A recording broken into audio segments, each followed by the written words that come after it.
¿Te gustan las historias reales, donde la inteligencia vence a las balas? Entonces dale like, suscríbete y activa la campanita, porque lo que estás a punto de escuchar cambió para siempre el mundo del crimen organizado. Nueva York, febrero de 1946. El Club Stork en Manhattan era el epicentro del poder. Cantantes famosos, políticos corruptos, jefes de la mafia, todos se codeaban entre humo de cigarro y copas de champán. Pero esa noche no era como las demás.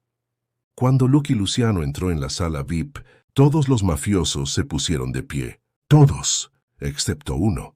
Ellsworth Bumpy Johnson, sentado, con un puro encendido, y la mirada fija en el hombre que acababa de unificar a toda la mafia italiana. Los guardaespaldas de Luciano ya tenían las manos en sus armas. Pero él alzó un solo dedo, porque frente a él no estaba un simple gángster. Era el hombre que controlaba algo que Luciano necesitaba más que balas. Harlem. Y lo que Bumpy dijera en los próximos 60 segundos decidiría si nacía una alianza que transformaría el crimen organizado, o si Nueva York se teñía de sangre. La Segunda Guerra Mundial había terminado. América celebraba. Pero en las sombras, una guerra distinta apenas comenzaba. Lucky Luciano, el arquitecto moderno de la mafia, acababa de salir de la prisión de Dannemora, 9 años tras rejas.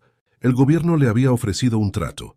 Ayúdanos a ganar la guerra usando tus contactos en los muelles italianos y reduciremos tu sentencia. Él cumplió, pero había un precio: deportación. En menos de 3 semanas, los federales lo enviarían de regreso a Italia, para siempre, y Luciano no iba a irse sin asegurar su imperio. Las 5 familias estaban bajo control. Frank Costello manejaba su clan, Vito Genovese conspiraba desde Sicilia, Alberta Anastasia dominaba los muelles. Todo listo, menos una cosa: Harlem. Allí florecía la rifa clandestina, una lotería ilegal que generaba millones cada semana, y los italianos querían su parte. Ya lo habían intentado antes. En 1935, Dutch Schultz irrumpió en Harlem con arrogancia, pero cometió un error fatal. Subestimó a un tipo tranquilo, bien vestido y con ojos de acero: Bumpy Johnson. Schultz terminó muerto en un bar de Nueva Jersey, acribillado. Ahora, 11 años después, Luciano quería lo que Schultz no pudo tomar, pero Luciano era más listo. Sabía que en Harlem las balas no abrían puertas. El respeto, sí. Así que envió un mensaje: quiero reunirme contigo. Bumpy no respondió en una semana. Eso ya era una respuesta. El 18 de febrero de 1946, el Club Stork reservó su salón VIP. Frank Sinatra cantaba allí. Kirsten Edgar Hoover bebía allí. Y esa noche, Lucky Luciano llegó acompañado. 6 hombres: Frank Costello, Albert Anastasia, el verdugo en jefe, Meyer Lansky, el cerebro financiero, y 3 sicarios cuyas manos estaban manchadas de más sangre de la que podían recordar. Entonces, la puerta se abrió.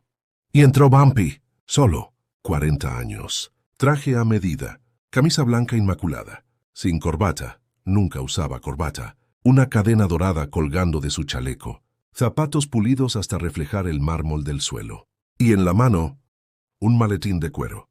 Los guardaespaldas avanzaron, manos hacia las armas, pero Luciano levantó un dedo. Déjenlo pasar.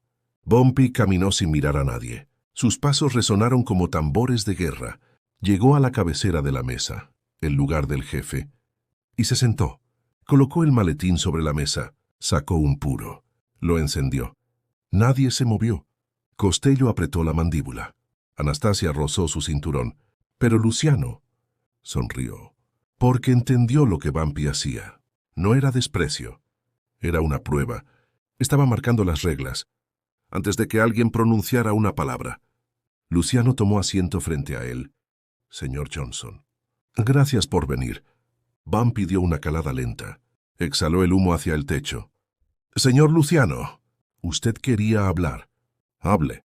La voz de Luciano era fría, calculada, la de un hombre que había negociado con presidentes y sabía cuándo un enemigo valía más vivo que muerto. Me voy del país en 3 semanas. Los federales me deportan a Italia, pero antes de irme, Quiero dejar Nueva York en orden.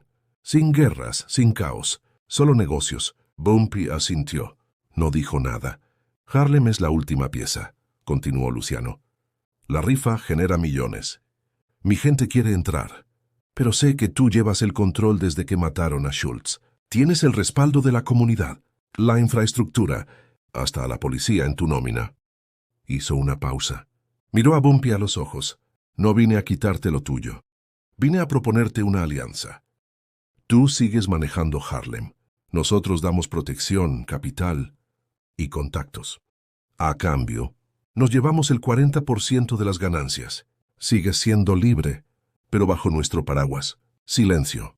Costello se inclinó hacia adelante. Lansky tamborileó los dedos. Anastasia crujió los nudillos. Bumpy dio otra calada. ¿Y si digo que no? La sonrisa de Luciano no desapareció, pero sus ojos se volvieron de hielo. Entonces tendremos un problema. Porque si no estás con nosotros, estás contra nosotros. Y nadie sobrevive estando contra nosotros.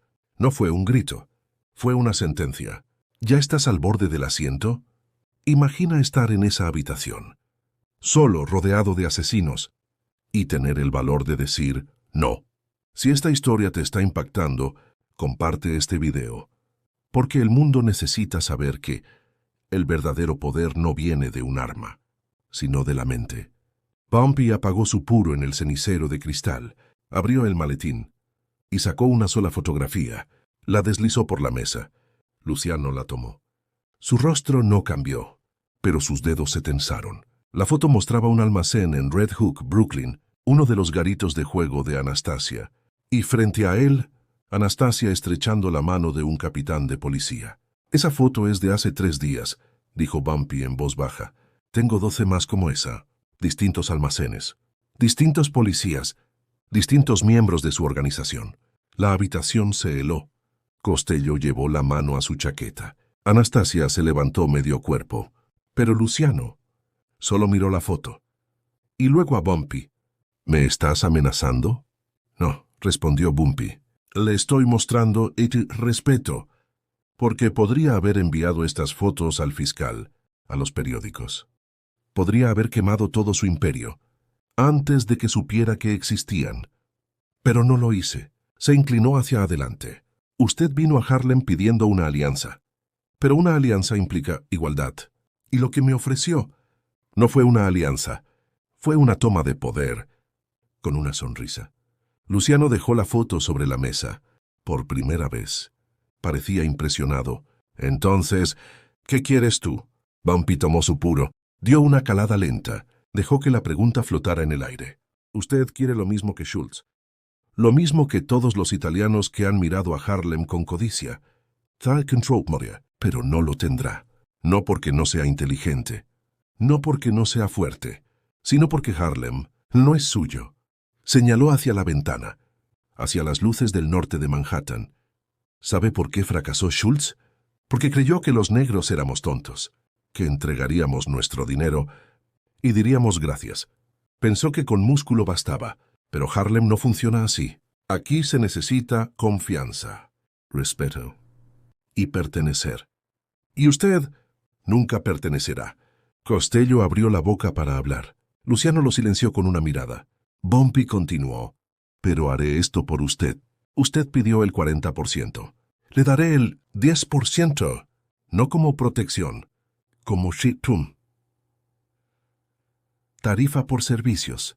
Usted nos da apoyo bancario. Necesitamos dinero limpio para pagar a los ganadores cuando los números grandes caigan, y ayuda legal cuando nuestros repartidores sean arrestados. A cambio, usted recibe el 10% de las ganancias netas.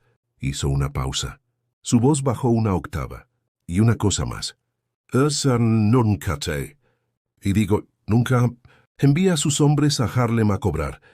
Si quiere su dinero, mande a un mensajero a mi oficina. Yo lo contaré, lo envolveré, y lo tendrá listo. Pero sus soldados no patrullan mis calles. Sus armas no aparecen en mi barrio. Harlem sigue siendo negro. Harlem sigue siendo mío. Esa es mi oferta. El silencio fue absoluto. Fue Meyer Lansky quien lo rompió. Charlie, En realidad es una jugada inteligente. El 10%, sin riesgo, sin gastos, sin exposición, es dinero limpio.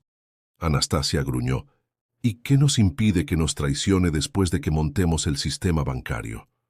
Bumpy respondió antes de que Luciano pudiera. Lo mismo que les impide a ustedes tomar Harlem por la fuerza. Si me traicionan, esas fotos salen a la luz y su protección política desaparece. Si yo los traiciono, vienen tras de mí con todo. Ambos perdemos, o ambos nos enriquecemos. La elección es suya. Lucky Luciano miró a Bumpy Johnson. Pareció una eternidad. Y entonces se rió. No con burla, con admiración genuina. ¿Sabes qué, Bumpy? Schultz fue un idiota. Debería haberte hablado primero. Se levantó, extendió la mano. 10%. Apoyo bancario ilegal. Sin soldados en Harlem. Y tú entregas el dinero mensualmente. Bumpy se puso de pie. Apretó su mano. Un apretón firme. Trato hecho. Costello soltó el aire que contenía. Lansky sonrió. Incluso Anastasia volvió a sentarse. Luciano no soltó la mano de Bumpy. La sostuvo un segundo más. Te diré algo, Bumpy. He hecho negocios con presidentes, policías, jefes sindicales, asesinos. Pero tú eres el primer hombre que entra a mi mesa. Y me dice, no. Sin sacar un arma. Eso requiere valor. O estupidez. Aún no decido cuál. Bumpy sonrió. Una sonrisa rara. Real. Cuando lo descubra, avíseme. 3 semanas después, Lucky Luciano subió a un barco rumbo a Italia. Nunca volvió a pisar suelo estadounidense. Pero el trato con Bumpy duró 22 años. La rifa clandestina prosperó. Bumpy pagó el 10% con precisión militar. Los italianos canalizaron el dinero a través de empresas legítimas. Cuando Bumpy fue arrestado en 1951 y enviado a Alcatraz, Frank Costello se aseguró personalmente de que su familia no pasara hambre. Y cuando Bumpy salió de prisión en 1963, el acuerdo seguía en pie. Esa reunión en el Stork Club se convirtió en leyenda en los círculos del crimen. No por la violencia, no por las amenazas, sino porque 2 hombres de mundos opuestos se sentaron y encontraron una forma de hacer negocios. Sin destruirse. Años después, Luciano le diría a sus socios en Sicilia, Bumpy Johnson fue el gángster más inteligente que conocí, y el más peligroso, porque no necesitaba que yo lo respetara. Lo exigió. Bumpy nunca habló públicamente de esa noche, pero quienes lo conocían dicen que guardó esa foto de Anastasia en su oficina hasta el día de su muerte, no como amenaza, como recordatorio que, porque el verdadero poder no está en quien dispara primero, está en quien es lo suficientemente listo para no hacerlo. Si esta historia de estrategia, dignidad y respeto te dejó pensando, suscríbete y compártela con alguien que necesita saber que a veces la mayor fuerza es saber cuándo no usarla. ¿Tú qué habrías hecho en esa habitación? Déjamelo en los comentarios. Y recuerda, sigue luchando por tu corona. Nos vemos en el próximo video.